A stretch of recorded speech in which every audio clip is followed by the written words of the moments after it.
My wife, a 31-year-old woman, firmly believes that I, a 35-year-old man, should have received a promotion by now, given that I've been working in the same position for the past 7 years.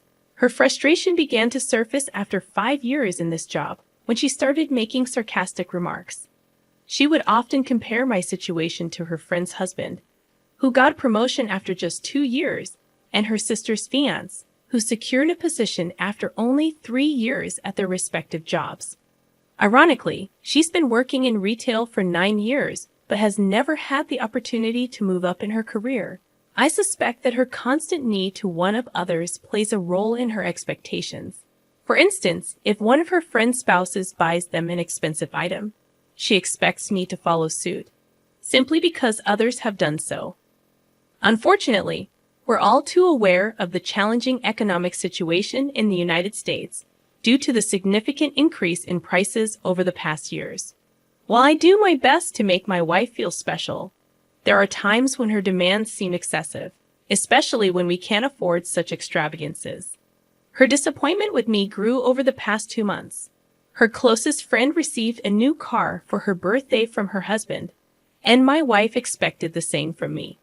I had to remind her that I was still paying off the last car I bought her. This led to her giving me the cold shoulder, and our communication became sporadic at best. We exchanged greetings when we crossed paths, but that was the extent of it. I slept in the guest room and refused to indulge her because, at this point, I felt she could buy her own car. She believed that giving me the silent treatment would compel me to meet her demands. But when that didn't happen, she stopped talking to me altogether. Then, last week, I came home early from work. I had informed her that I'd be coming home at this time from now on, although she didn't inquire why. I had been prepared to explain my reason if she had asked. Instead, she continued to ignore me. The following day, while wiping the kitchen counter, I noticed her phone near the toaster. It appeared that she had forgotten it while running errands. I was about to leave it there when her phone lit up with an incoming message. Glancing down, I saw that it was from her friend, who inquired if my wife was certain about her earlier response. To my shock, my wife's previous message stated that she was leaving me because I was losing my job, and she couldn't tolerate it any longer. She added that there was no reason for her to stay, and our marriage had become pointless in our lives. I must admit, I was deeply hurt by her words. I never considered our marriage pointless, but it seemed that my wife viewed it as a one-sided relationship, with her taking more than giving. Her assumption that I was losing my job simply because I mentioned coming home early was a typical reaction for her. She always made assumptions without asking questions, so I decided not to inform her about my recent promotion, which came with a substantial pay increase and reduced work hours, because I was now managing my own team. I preferred to remain silent and let her think what she wanted. 2 days after I stumbled upon her text messages, she came downstairs while I was preparing dinner, with 2 suitcases packed, and announced that she was going to stay with her closest friend for a while to sort things out. I inquired about her intentions, and she explained that she believed our marriage was no longer working, and she wasn't happy. I respected her decision to leave and continued with my evening. The next day, my first paycheck with the pay increase hit my account, and I was astounded by the amount of money I would now be earning. I contacted my good friend, her closest friend's husband, and suggested we go car shopping together. He picked me up, and we drove to the dealership. After choosing a car I liked, I drove away in my new vehicle. We had lunch together before parting ways to our respective homes. I suspected he might have mentioned my new car and the money I spent on it to his wife, or that my wife was present during the conversation. All of a sudden, my wife called my phone. I didn't answer the first call and let her call 2 more times before picking up on the 3rd ring. She asked if it was true that I had purchased an expensive new car, and I confirmed that I had. She then questioned how I could afford it after I had been laid off. I inquired when she thought I had been laid off, and she seemed perplexed because she had assumed I had lost my job. I explained that I could afford the car due to my recent promotion. After a moment of silence, she suddenly exclaimed her congratulations and suggested we celebrate that evening. Confused, I reminded her of her earlier statement about our marriage being pointless and her desire to leave. She stuttered, attempting to come up with excuses, but I assured her it was all right and that I was fine celebrating alone. When she insisted on seeing me, I hesitated, explaining that it didn't seem wise considering her earlier feelings about our marriage. I believed she should stand by her initial decision. In response, she called me heartless and accused me of never loving her. She burst into tears and abruptly hung up, leaving me wondering if I was wrong for my actions. Was I wrong to distance myself from her, especially considering her sudden interest in my life, seemingly sparked by my new car and promotion?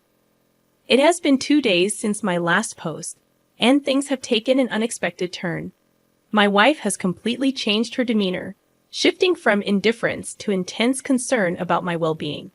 She has bombarded my phone with calls and texts, ranging from threats of divorce to accusations of infidelity. I found myself surprised at her sudden interest in my actions, considering her previous lack of concern. She expressed a desire to come home, but I stood my ground, reminding her that she was the one who chose to leave. I couldn't understand why she expected me to beg her to return. I firmly stated that I shouldn't have to fight for our marriage alone, as marriage is a partnership, and I didn't make those vows alone before the priests. I reminded her that she was the one who essentially declared our marriage was over and had reached its end, not me.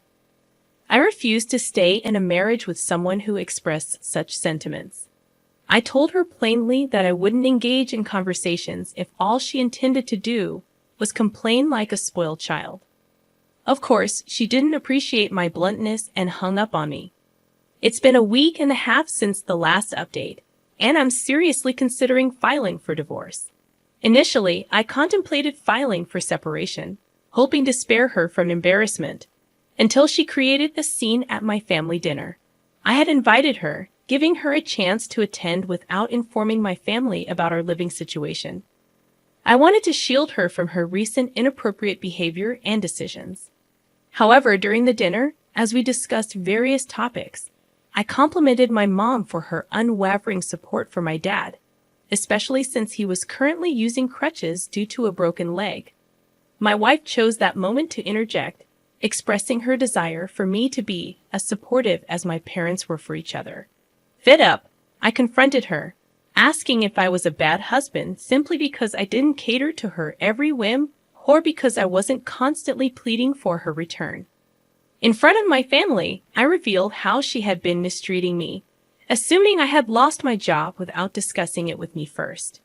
I shared how she had moved out, claiming our marriage was pointless and practically over. When my family questioned her, she tried to turn the situation around, suggesting she was trying to salvage our marriage. But I had been mistreating her ever since my promotion. I pointed out that she only wanted the marriage now because I was making significantly more money, and she wanted to enjoy the benefits.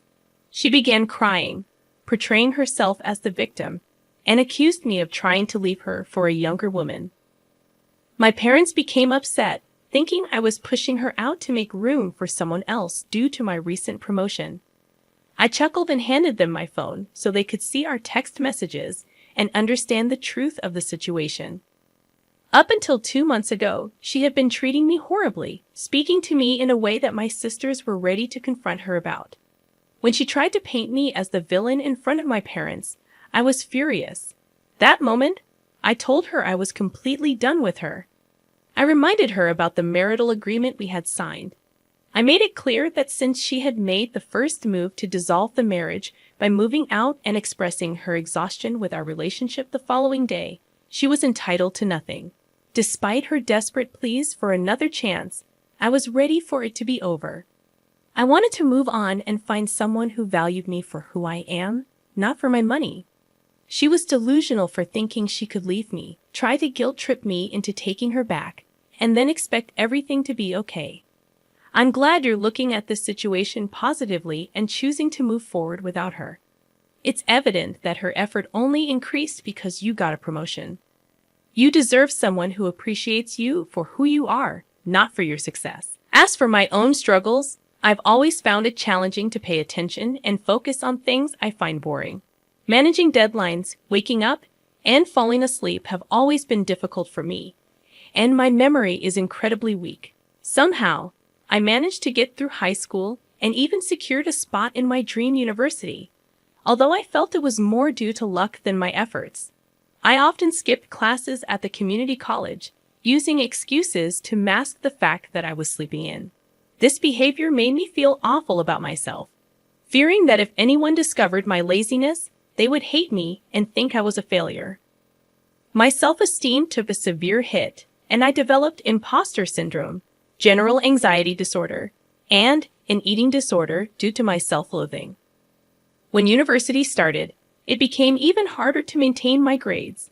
Despite my best efforts, I kept missing deadlines, struggled to pay attention in class, and found it nearly impossible to focus on my studies. I tried everything: attending learning skill classes, reading every self-help book, locking myself in my dorm room, but I still felt like I was falling short academically. I was at an all-time low mentally until I stumbled upon an article about ADHD that felt like it was narrating my life story. Every little symptom described seemed to fit me perfectly. This discovery gave me newfound hope that I could get help. Fortunately, I was still covered by my parents' insurance. I promptly consulted a neurologist, which cost me $50, a detail that might become significant later on. The neurologist confirmed it was a classic case of ADHD and also diagnosed a memory problem. He provided me with a comprehensive treatment plan, including medication. I felt an overwhelming sense of relief and validation. Yesterday, I took half a pill for the first time, and it was a transformative experience. It was as if someone had turned off a loud noise that I hadn't even realized was there. I'd never felt so focused and calm in my entire life. Excited, I called my family to share the news. However, my mom abruptly interrupted me, asking me to bring her some pills when I got home. My father chimed in, suggesting that my 16-year-old brother, who likely had a more severe case of ADHD than mine, should try them too, as he was struggling to maintain his grades. I was deeply uncomfortable with their request and suggested they consult a doctor themselves, since it wasn't expensive and the wait times weren't long. But they brushed it off, insisting that ADHD medication was common nowadays, with people obtaining them from friends. And if it worked so well for me, why wouldn't I want the same for them? They claimed I was being overly uptight and making a fuss out of nothing. I'm torn because I understand people often share these medications, but I'm worried about the legality and potential consequences. Additionally, I fear running out when I need them, which might sound selfish. I want to emphasize that my brother is completely unaware of this situation and is the sweetest young boy who would never pressure anyone for anything. I want to express my gratitude to everyone for their supportive comments. I wish I could respond to each one individually, but please know that I've read them all. Your positivity has genuinely made my day and helped me feel better about my situation. Thank you for your kindness. I want to clarify that I never seriously considered sharing the medication. My post was more about my conflicted feelings regarding their request. Under no circumstances should you give away your prescription meds. ADHD medications are controlled substances, and running out before the prescribed time could lead to suspicion of illegal activity. Selling them or sharing them with family members could get you into serious trouble. If you fear someone might steal them, consider using a lockbox. It's unwise to share prescription medications. Your family members should consult a doctor for their own diagnosis and treatments. Introducing new medications without supervision might lead to harmful interactions. A couple of months before my grandmother passed away, I drove down to see her with my dad. Despite my initial belief that she disliked me due to my past mistakes, she gave me her wedding ring among other things, mentioning that I was her light and always there for her without being asked. During my visit, I learned about my grandfather's infidelity, and I assumed she gave me the ring instead of leaving it for him because she wanted him to have someone after her passing. I facilitated a reconciliation, but after her death, my cousin asked me to return the ring to my grandfather. I refused, believing that if she intended him to have it, she would have left it for him. Am I in the wrong here? Morally, you're not at fault. It was a gift freely given. However, you might want to check the legalities in your area, as sometimes gifts given shortly before death can be contested as part of the inheritance. Be prepared for relatives to try to guilt you into giving it back.